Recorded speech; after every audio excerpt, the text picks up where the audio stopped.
Bismillahirrahmanirrahim. Assalamualaikum warahmatullahi wabarakatuh.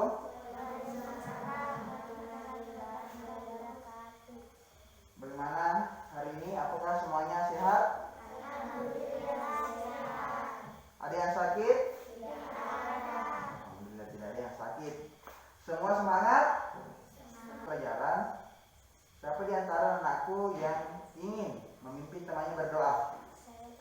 Ya, Isma, silakan Isma. Materi yang telah kita pelajari pertemuan sebelumnya ada kaitannya dengan materi yang akan kita pelajari pada hari ini, yaitu tentang sifat-sifat bunyi. Adapun tujuan pembelajaran yang akan kita capai pada hari ini ada 3. Yang pertama,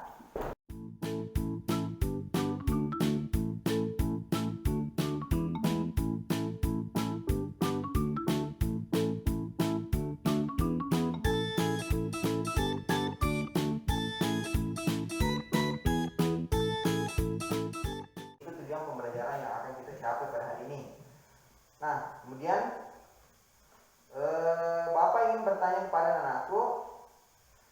Di antara anakku, coba acungkan tangan yang suka atau minatnya di olahraga. Siapa?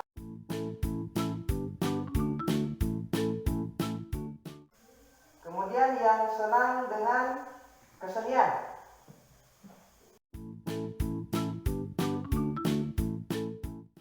Nah, untuk yang terakhir, yang senang dengan sains.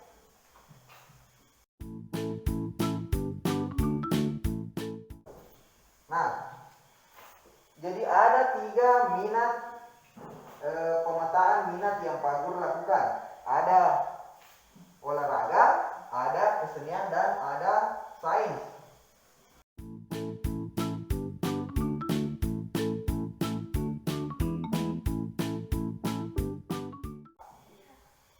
Sekarang berikan nama kelompok masing-masing. Jadi untuk Denis dan Ikhlas, apa nama kelompoknya? Kemudian untuk yang senang sains, apa nama kelompoknya?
Baik, karena tugas kelompok kita sudah selesaikan bersama, kita akan melakukan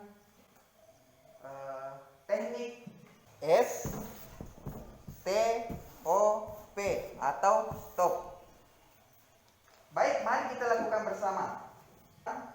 Hentikan segala aktivitas anak-anakku. Kemudian anak-anakku mencari posisi yang nyaman, posisi duduk yang nyaman, posisi duduk yang santai, bisa merenggangkan bahu, merenggangkan tangan. Ya, cari posisi yang nyaman dan santai. Sekarang langkah T. Tarik nafas yang dalam. Nanti Bapak Guru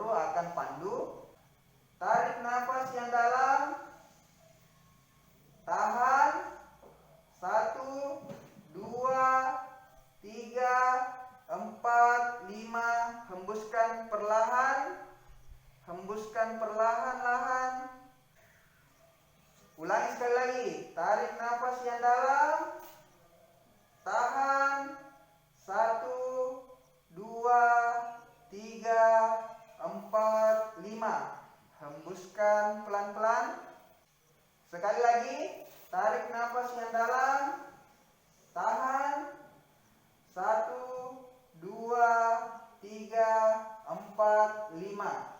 Hembuskan perlahan-lahan. Oke, sudah? Mari kita renungkan. Anak-anak boleh pejamkan mata dan dengarkan apa yang Pak Guru katakan. Coba bayangkan diri kita, baik itu di sekolah maupun di rumah, apa yang ingin kita lakukan? Bagaimana proses belajar yang kita inginkan? Apa yang menjadi masalah kita dalam belajar? Apa yang kita lakukan setiap hari? Baik itu di rumah maupun di sekolah. Bagaimana teman-teman kita terhadap diri kita? Apakah mereka baik? Selalu membuat kita gembira? Atau bagaimana? Bagaimana dengan adik-adik kita? Atau bagaimana dengan kakak-kakak kita? Bagaimana dengan orang tua kita? Jika anak-anakku merasa senang dan bahagia, maka anak-anakku bisa tersenyum. Katakan dalam hati bahwa saya bisa melakukannya dengan baik dan saya akan dapat melewati ini semua. Oke, selesai. Sekarang buka matanya. Bagaimana perasaannya? Sekarang ke langkah terakhir, yaitu proses atau lanjutkan. Baik, mari kita lanjutkan kegiatan kita. Tepuk tangan untuk kita semua. Bapak akan memperlihatkan gambar. Ada beberapa gambar yang akan diperlihatkan. Nanti anak-anak menebak gambar ini termasuk perasaan senang atau perasaan sedih. Contoh, ini gambar senang atau sedih? Senang. Senang atau sedih? Senang. Ini gambar senang atau sedih? Sedih. Nah, kalau Bapak menunjukkan gambar senang, kalian tepuk tangan. Toh? Jadi itu permainannya. Kalau senang berarti tepuk tangan. Kalau sedih berarti tidak tepuk tangan. Kita coba.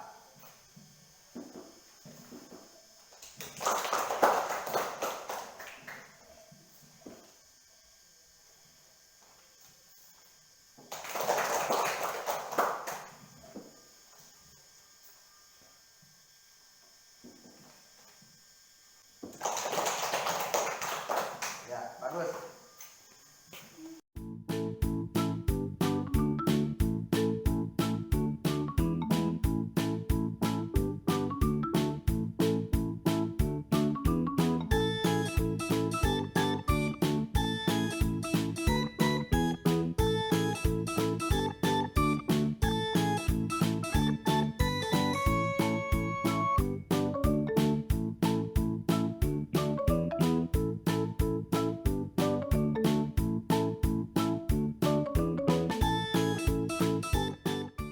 Bismillahirrahmanirrahim. Assalamualaikum warahmatullahi wabarakatuh. Salam guru penggerak.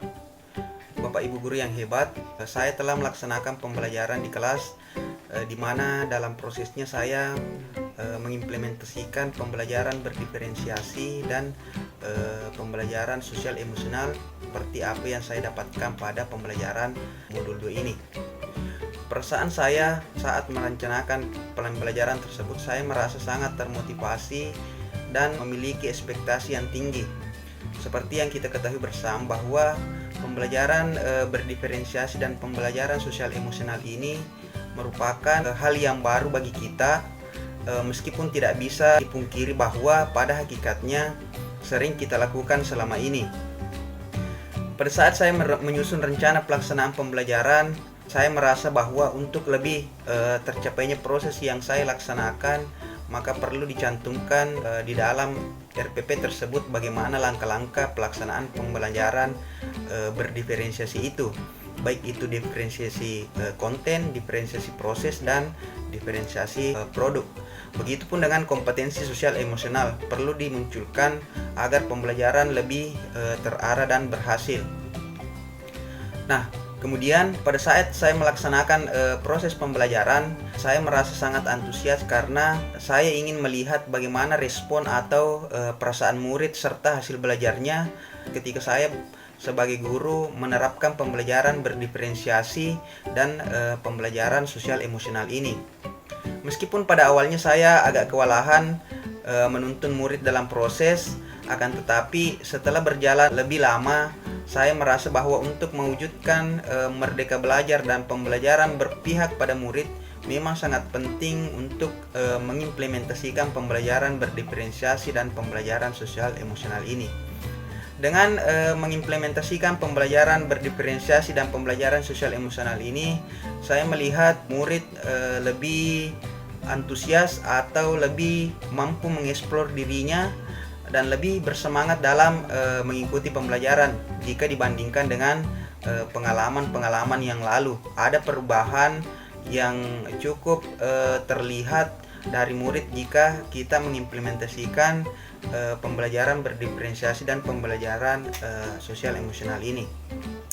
Pembelajaran yang saya dapatkan pada saat melaksanakan aksi ialah sebagai guru, ketika kita ingin mengimplementasikan pembelajaran berdiferensiasi dan pembelajaran sosial emosional, kita perlu mengolah waktu dengan baik, karena dengan mengimplementasikan pembelajaran berdiferensiasi dan pembelajaran sosial emosional ini diperlukan waktu yang lebih banyak karena adanya kegiatan-kegiatan yang perlu dilakukan pada prosesnya, sehingga alokasi waktu dalam pembelajaran untuk kegiatan yang lain seperti menyelesaikan tugas itu kita perlu lebih menghemat waktu.